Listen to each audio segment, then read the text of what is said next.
ನೀನೆ ಶಿಕಾರ್ಪುರ್ನಾಗ ಏನು ಮಾಡ್ಯಾನ ವಿಜೇಂದ್ರ? ಜಗತ್ में कुछ भी होने दो, ಶಿಕಾರ್ಪುರ್ हम तुम ಬಾಯಿ ಬಾಯಿ ಅಂತ ನೋಡಿ. ನಾಚಿಕೆ ಮಾನ ಮರ್ಯಾದೆ ಇದೆ. ಅವ್ರು ಹಿಂದುತ್ವ ಬಗ್ಗೆ ಏನು ಮಾತಾಡ್ತಾರರು? ಅದಕ್ಕೆ ಹೇಳ್ತೀನಿ, ಎಲ್ಲರಿಗೂ ನಾ ಒಂದೇ ಎಚ್ಚರಿಕೆ ಕೊಡ್ತೀನಿ. BJP ಇದ್ದಾಗ ಹಣ ತಂದೀವಿ. ಯಾರು ನಾನು ಜಗಳಾಡ್ತಂದೀನಿ, ನಾ ಮಂತ್ರಿ ಆಗಲಕ್ಕ ಏನು ಯಡಿಯೂರಪ್ಪ ಮನೆಗೆ ಹೋಗಿಲ್ಲ, ಬೊಮ್ಮಾಯಿ ಬಲ್ಲಿ ಹೋಗಿ ನಾ ಕೈ ಮುಗಿದಲ್ಲ.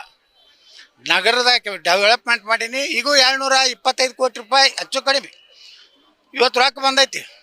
ಇನ್ನು ಭೂಮಿ ಪೂಜೆ ಚಾಲು ಮಾಡ್ತೀನಿ. ಅಲ್ಲಿಂದ ಏನು ಹೊಯ್ಕೋತಾರ ಹೊಯ್ಕೊಲ್ ನೋಡೋಣ. ಜಿಲ್ಲಾಧಿಕಾರಿಗಳ ಕಚೇರಿ ಭೂತುರ ಕಚೇರಿನ ಕನಕದಾಸ ಬಡಾವಣೆ ಮಾಡಲಿಕ್ಕೆ ಪ್ಲಾನ್ ಮಾಡಿದ್ವಿ. ಏನಾಯ್ತು ಸರ್? ಮತ್ತೆ ಕೆಲವೊಬ್ರು ಹೇಳ್ತಾ ಇದ್ದಾರೆ ಅದು ಶಿಫ್ಟ್ ಮಾಡಿದ್ದಾರೆ ಬೇರೆ ಕಡೆ. ಇಲ್ಲ ನಮಗೂ ಮಾಹಿತಿ ಇಲ್ಲ.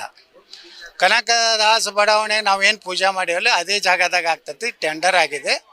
ಸೋಮೇನೋ ಒಂದು ಈಗ ಏನಾಗ್ತೈತಿ, ಹೊಸ ಮುಖ್ಯಮಂತ್ರಿಗಳು ಬರೋಣನೇ ಒಂದಿಟ್ಟು ಏನಾರು ನಾಳೆ 9ನೇ ತಾರೀಕು ಮುಖ್ಯಮಂತ್ರಿಗಳು ಬರ್ಲಾಕತ್ತಾರ. ಬಂದಾಗ ಅದನ್ನು ಸುಮ್ಮನೆ ಜಾಯಿಂಟ್ ಮಾಡಿ ಈ ಇಂಡಿಯಾಗೆ ಮಾಡಲಿಲ್ಲ.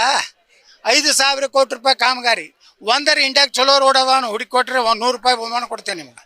ಬರೀ 100 ರೂಪಾಯಿ ಹೆಚ್ಚು ಕೊಡೋದು ಆಗೋದಿಲ್ಲ. ಒಂದರ ಇಂಡಿ ಒಳಗೆ 5,000 ಕೋಟಿ ಮನೆ CM ಸಿದ್ದರಾಮಯ್ಯ ಬಂದು ಕಲ್ಲು ಹಾಕಿದ್ರು. ಒಂದು ರೋಡ್ ಇಲ್ರಿ, ಎಲ್ಲಿ ಅವನೇ ತಿಂದಾನೋ ಏನು ಮಾಡ್ಯಾನೋ. ಸುಮ್ಮನೆ ಇಲ್ಲಿನೂ ಬಿಜಾಪುರನಾಗ MP ಪಾಳ್ಯ ಮಾಡ್ಲಕತ್ತಾರ. ನಾವು ಮಾಡಿದ ಪೂಜಾಗಳನ್ನೆಲ್ಲ ಅದ್ರಾಗ ಸೇರಿಸಿ ವೆಲೋಡ್ರಮ್ ನಮ್ಮ ಕಾಲಕ್ಕಾಗಿದ್ದು, ಬಾಬಾ ಸಾಹೇಬ್ ಅಂಬೇಡ್ಕರ್ ಮೂರ್ತಿ ನಾವು ಕೊಡಿಸಿದ್ದು, ಅವತ್ತನೇ ಉದ್ಘಾಟನೆ. ಈ ಬಾರಿ ಏನಾದ್ರು ಆಗುತ್ತಾ ಅಂತ ಈ ಸಲ ಉದ್ಘಾಟನೆ ಮಾಡಿದ್ವಿ ನಾವು ನೋಡಿ. ಬಿಡುಗಡೆ ಆಗೈತೆ. ಅವಾಗ 25 ಕೋಟಿ ಬಿಡುಗಡೆ ಆಗಿತ್ತು.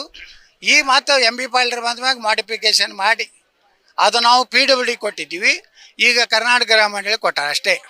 ನಾವು PWDಗೆ ಯಾಕೆ ಕೊಡೋದು ತಿಳಿದ್ದೀವಿ ಅಂದ್ರೆ ಒಳ್ಳೆ ಕ್ವಾಲಿಟಿ ವರ್ಕ್ ಆಗ್ತದೆ ಅಂತ ಹೇಳಿದ್ವಿ.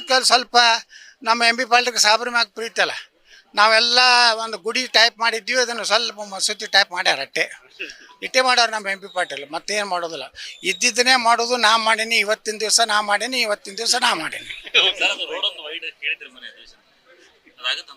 ಅದು 32 ಕೋಟಿ ರೂಪಾಯಿ ಬೇಕು. ನಮ್ಮಲ್ಲಿ ರೊಕ್ಕ ಇಲ್ಲ, ದಿವಾಳಿ ಆಗೈತೆ ಅಂತ ಹೇಳ್ಯಾರ ಅವರು. ಅದಕ್ಕೆ ನಾ ಪ್ರಯತ್ನ ಮಾಡಾಕತ್ತೀನಿ. ಅದು 32 ಕೋಟಿ ಅವ್ರಿಗೆ ಪರಿಹಾರ ಕೊಟ್ಟೆ ಅಲ್ಲಿದು ಆ ಮಾಲೀಕರಿಗೆ ಪರಿಹಾರ ಕೊಟ್ಟ ಮ್ಯಾಗನೇ ಅದನ್ನು ಕೆಲಸ ತೊಗೋಬೇಕಂತ ಹೇಳಿದ್ದೀವಿ. ಇನ್ನೂ ಪ್ರಯತ್ನ ಮಾಡ್ತೀವಿ. ನಾಳೆ ಮುಖ್ಯಮಂತ್ರಿ ಬರ್ತಾರಲ್ಲ 9ನೇ ತಾರೀಕಿಗೆ, ಅವಾಗೂ ಮನವಿ ಕೊಡ್ತೀವಿ. ಅದ್ರ ಜೋಡ ಇನ್ನೊಂದು 150 ಕೋಟಿ ರೂಪಾಯಿದು ಇನ್ನೊಂದು ಪ್ರಾಜೆಕ್ಟ್ ಐತೆ ನಮ್ಮದು. ನಮ್ಮ ಬಾಬಾ ಸಾಹೇಬ್ ಅಂಬೇಡ್ಕರ್ ಅವರ ಪುತ್ಳಿಯ ಹಿಂದೆ ಅಂದ್ರೆ ಸ್ಟೇಡಿಯಮ್ದ ರಸ್ತೆಯಿಂದ ಹಿಡಿದು ಪೂರ್ತಿ ಶಿವಾಜಿ ಸರ್ಕಲ್ವರೆಗೆ, ಛತ್ರಪತಿ ಶಿವಾಜಿ ಮಹಾರಾಜ ಸರ್ಕಲ್ವರೆಗೆ ಒಂದು ಫ್ಲೈಓವರ್ ಮಾಡ್ಬೇಕಂತೇಳಿ ಸುಮಾರು 150 ಕೋಟಿ ರೂಪಾಯಿ ಪ್ರಪೋಸಲ್ ಇಟ್ಟೀವಿ. ನಾಳೆ ಮುಖ್ಯಮಂತ್ರಿಗಳು ಬಂದಾಗ ಜಿಲ್ಲಾ ಉಸ್ತುವಾರಿಗಳ ಮುಖಾಂತರ ಮುಖ್ಯಮಂತ್ರಿಗಳು ಕೊಡ್ತೀವಿ. ನಿರ್ಭೀತ, ನಿಷ್ಪಕ್ಷಪಾತ, ವಿಶ್ವಾಸಾರ್ಹ ಸುದ್ದಿಗಳಿಗೆ ಮತ್ತೊಂದು ಹೆಸರಾಗಿರೋ ನ್ಯೂಸ್ 18 ಕನ್ನಡ ಈಗ ಆಪ್ನಲ್ಲೂ ಲಭ್ಯ ಇದೆ. ದಯವಿಟ್ಟು ಇಲ್ಲಿರೋ QR ಕೋಡ್ ಅನ್ನು ಸ್ಕ್ಯಾನ್ ಮಾಡಿಕೊಂಡು ಆಪ್ ಡೌನ್ಲೋಡ್ ಮಾಡೋದಕ್ಕೆ ಮರಿಬೇಡಿ. ನಿಮ್ಮ ಬೆಂಬಲ ಹೀಗೆ ಸದಾ ನಮ್ಮೊಂದಿಗಿರಲಿ. ಧನ್ಯವಾದ.